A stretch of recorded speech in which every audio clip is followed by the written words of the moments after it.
بسم اللہ الرحمن الرحیم وَرَفَعْنَا لَكَ ذِكْرَكَ صدق اللہ مولانا العظیم۔ اللہ تبارک و تعالی نے محبوب کریم رؤوف الرحیم صلی اللہ تعالی علیہ وآلہ وسلم کے قلب اطہر پر جس عظیم الشان کتاب کا نزول فرمایا، قرآن مجید فرقان حمید، یہ وہ عظیم کلام ہے جس کے ذریعے انسان منزلوں کو طے کرتا ہے اور قرب الہی کی نعمت کو پاتا ہے۔ قرآن مجید فرقان حمید نے جا بجا اپنے ماننے والوں کی رہنمائی کی۔ یہود اور نصارہ ہمارے دشمن ہیں۔ قرآن مجید فرقان حمید نے یہودیوں کے بارے میں کیا ارشاد فرمایا کہ یہود علماء کیا کرتے تھے؟ ان الذین یکتمون ما انزل اللہ من الکتاب، وہ لوگ جو چھپاتے ہیں اللہ کی اتاری ہوئی کتاب۔ اس آیت کی تفسیر میں ارشاد فرمایا کہ یہودی رسول اللہ صلی اللہ علیہ وآلہ وسلم کی عظمتوں کو چھپاتے تھے۔ گویا کہ یہودیوں کو یہ برداشت نہیں تھا کہ محبوب علیہ الصلوۃ والسلام کی عظمت کے ڈنکے بجائے جائیں۔ ان یہودیوں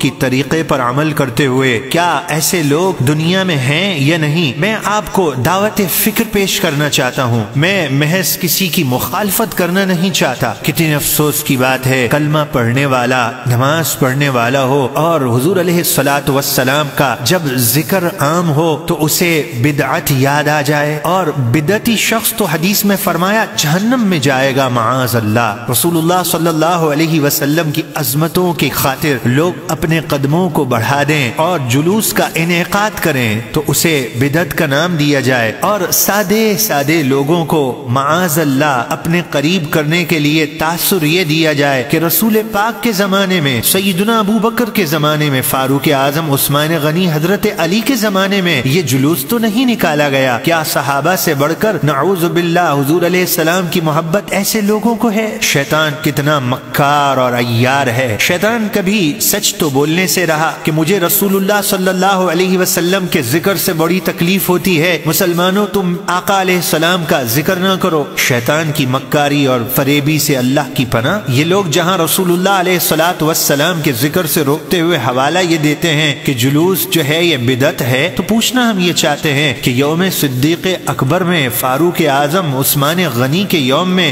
آپ نے جو جلوس نکالا ہے یہ کہاں سے سنت سے ثابت ہے؟ کیا صحابہ سے بڑھ کر آپ کو یہ شوق پیدا ہو گیا؟ ذرا جواب تو دیجئے۔ کیا دین اسی چیز کا نام ہے کہ جو کام رسول اللہ علیہ الصلوۃ والسلام اور صحابہ اکرام کے زمانے میں نہ کیا جائے تو اب دین میں وہ چیز بدعت اور حرام ہو جائے تو آپ کے جلسے اور جلوس کا کیا بنے گا؟ میلاد پاک کا جلسہ ہو تو بدعت کا نام آتا ہے۔ میلاد شریف کے مہینے میں سیرت النبی کا آپ جلسہ منعقد کرتے ہیں، پوچھنا میں یہ چاہتا ہوں اس پہ جو خرچ ہوتا ہے، لائٹنگ لگتی ہے، اس پہ اسپیکر لگایا جاتا ہے، ٹینٹ لگایا جاتا ہے، کسی غریب بچی کی ذرا شادی کروا دیجئے نا، کیونکہ آپ کے مذہب میں تو ویسے ہی یہ چیز بدعت اور حرام ہے۔ ایک تو بدعت بھی ہوئی، حرام کام بھی ہوا، اور غریب بچی کی شادی بھی رک گئی۔ تو قرآن مجید فرقان حمید نے اپنے ماننے والوں کو پیغام دیا اور بتایا کہ یہودیوں کا طریقہ یہی ہے کہ وہ ذکر مصطفیٰ سے لوگوں کو روکتے ہیں۔ میں تو یہ پوچھنا چاہتا ہوں کہ فتاوی